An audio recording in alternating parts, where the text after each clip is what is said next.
Hello friends, welcome back சித்தர்வாக் channel நண்பர்களே. இன்னைக்கு இந்த வீடியோவில் ஒரு முக்கியமான ஆன்மீக பரிகாரத்தை தான் இப்போ இந்த வீடியோவில் பார்க்க போகிறோம்.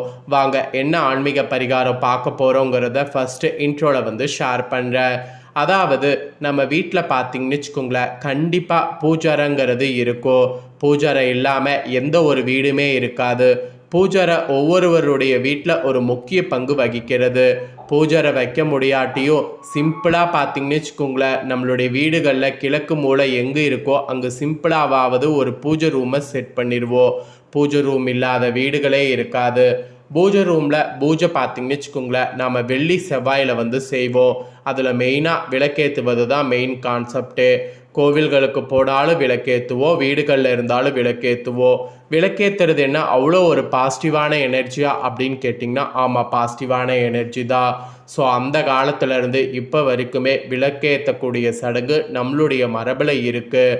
ஸோ ஒரு நல்ல காரியமாக இருந்தால் 5 முக குத்து விளக்கை 2 பக்கமும் ஏற்றி வைத்து தான் அந்த காரியம் ஸ்டார்ட் செய்யப்படும். சிம்பிளாக ஒரு பூஜை செய்கிறதா இருந்தாலும் காமாட்சி அம்மன் விளக்கை வைத்துட்டு தான் பூஜையே ஸ்டார்ட் செய்யப்படும். இப்படி விளக்கு எரியாமல் எந்த ஒரு பூஜையுமே ஸ்டார்ட் செய்யப்படாது. விளக்கேற்றி தான் பூஜைவே நாம் செய்வோம்.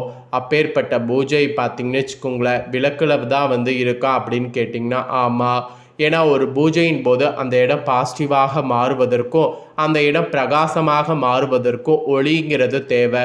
அந்த ஒளியை கொடுக்கக்கூடிய அந்த தீபத்தை நாம் சாட்சாத் அந்த தெய்வமாக கருதி இப்போ வரைக்கும் வழிபாடு செய்யப்படுவது நம்மளுடைய மரபில் இருக்குது. அப்பேற்பட்ட விளக்கேற்றுறதுல சில விஷயங்கள் ஃபாலோ பண்ணும் என்பது குறிப்பிடப்படுது.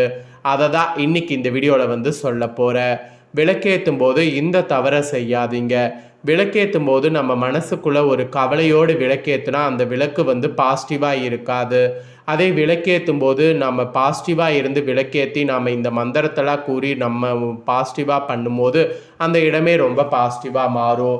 அதனால் விளக்கேற்றும் போது என்ன விஷயம் செய்யணும் அப்படிங்கிறத தான் இந்த வீடியோவில் சொல்ல போகிறேன்.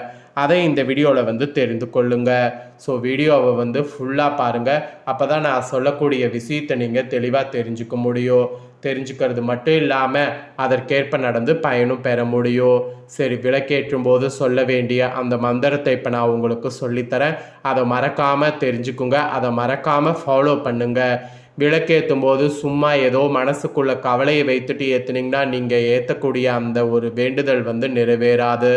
அதை விளக்கேற்றும் போது சொல்ல வேண்டிய மந்திரத்தை சொல்லி விளக்கேற்றினீங்கன்னா கண்டிப்பாக அந்த விளக்கேற்றக்கூடிய காரியம் உங்களுக்கு சக்ஸஸ் ஆகும்.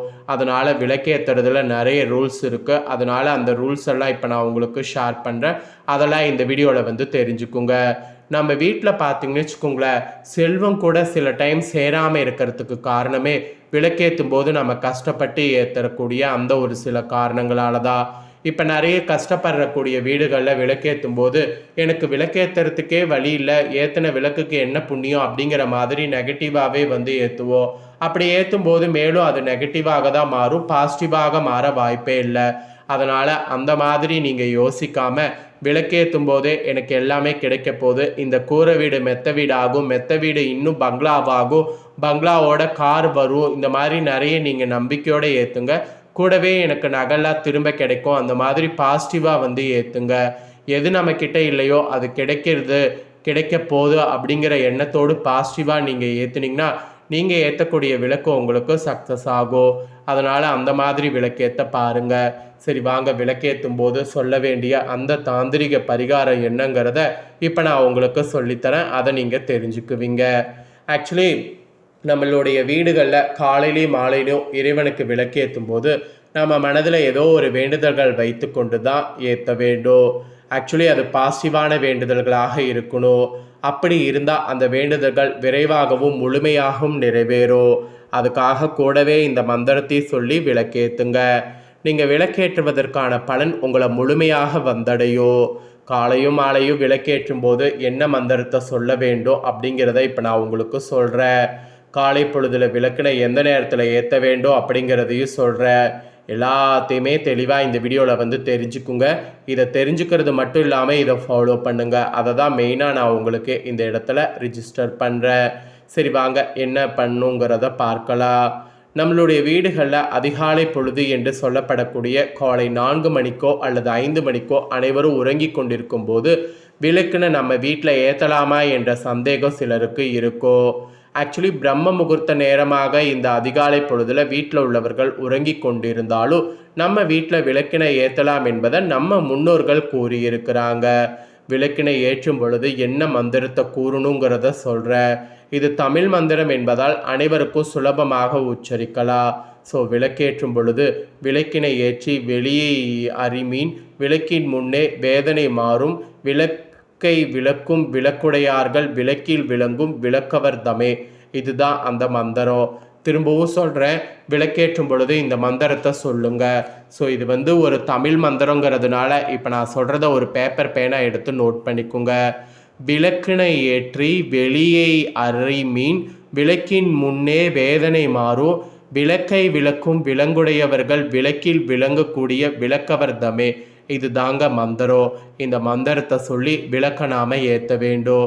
விளக்கை ஏற்றிய பின் நாம் இந்த மாதிரி மந்திரத்தை சொல்லும்போது அந்த மந்திரத்தினால பார்த்திங்கன்னு வச்சுங்களேன் அந்த விளக்கு சக்தி பெறும். அதே போல் விளக்கு ஏற்றும் போது இந்த மந்திரம் சொல்லுமா, விளக்கு ஏற்றினதுக்கு பின்னாடி சொல்ல வேண்டிய மந்திரம் ஒன்று இருக்குது. அதையும் சொல்கிறேன், அதையும் நோட் பண்ணிக்கோங்க. இலகே விளக்காது இருள் கொடுப்பாது சொல்லக விளக்காது சொதி உள்ளாது பல்லக விளக்காது பலரும் காண்பது நல்லக விளக்காது நமசிவாய. இதுதான் விளக்கு ஏற்றினதுக்கு பின்னாடி சொல்ல வேண்டிய மந்திரம். திரும்பவும் மந்திரம் சொல்கிறேன், நோட் பண்ணிக்கோங்க. இலக விளக்கத்தை இருள் கெடுப்பது சொல்லக விளக்கது சொதி உள்ளது பல்லக விளக்கது பலரும் காண்பது நல்லக விளக்கது நமச்சிவாய. இது விளக்கேற்றினதுக்கு பின்னாடி சொல்ல வேண்டிய மந்திரம். இந்த 2 மந்திரங்களையும் விளக்கினை ஏற்றும் போது ஏற்றிய பின்பு இறைவனை நினைத்து மனதார பிழையில்லாமல் நான் சொன்னதை கூறினீங்கன்னா விளக்கேற்றுவதால் உங்களுக்கு முழு பலன்கள் கிடைக்கும். ஆக்சுவலி என்னென்ன பலன்கள் கிடைக்கும் அப்படிங்கிறத இப்போ நான் உங்களுக்கு சொல்கிறேன். அதே போல் விளக்கேற்றும் போது பருத்தியாலான பஞ்சு திரி அல்லது தாமரை தண்டி திரியை நீங்கள் உபயோகிக்கணும். விளக்கு திரியானது 2 அல்லது 3ஆக திரிக்கப்பட வேண்டும். நல்லெண்ணெய் மற்றும் நெய் நீங்கள் விளக்கில் ஏற்றுவது நல்லது. 2ஐயும் கலந்து ஏற்றக்கூடாது. விளக்கு எரிந்து கொண்டிருக்கும் போது எண்ணெயில் உள்ள தூசியை கைவிரலால் எடுக்கக்கூடாது. இது தருதரத்தை தரும். அடுத்தபடியாக நம்ம வீட்டில் மாலை 6 மணிக்கு விளக்கேற்றிய பின் பெண்கள் செய்யக்கூடாத தவறுகள்னு சிலது இருக்குது. விளக்கேற்றிய பிறகு பெண்கள் தலை சீவக்கூடாது. வீட்டை கூட்டவே கூடாது. கூட்டிய குப்பை இரவு நேரத்தில் வெளியே கொட்டக்கூடாது. துணிகளை துவைக்கிறது துவைத்த துணிகளை காய வைக்கக்கூடாது. விளக்கேற்ற பின் தலைக்கு குளிக்கக்கூடாது. இந்த மாதிரிலாம் சில விஷயங்கள் இருக்குது. இதை செய்யாதீங்க. ஸோ என்னென்ன செய்யணுங்கிறத எல்லாமே உங்களுக்கு டீட்டெயிலாக ஷேர் பண்ணிட்டேன். ஷேர் பண்ணதை தெரிஞ்சிருப்பீங்க. தெரிஞ்சதுக்கேற்ப நடந்து பயன்பெறுங்க. இதை நீங்கள் பார்த்தது போல் உங்கள் ஃப்ரெண்ட்ஸ் ஃபேமிலியில் இருக்கவங்களும் பார்த்து பயன்பெறணும்னு நினச்சிங்கன்னா அவங்களுக்கும் ஷேர் பண்ணுங்கள். அவங்களும் இதை பார்த்து தெரிஞ்சு பயன்பெறட்டும். நெக்ஸ்ட் இதே போல் சுவாரஸ்யமாக வேறொரு புதிய வீடியோவில் உங்களை சந்திக்கிறேன்.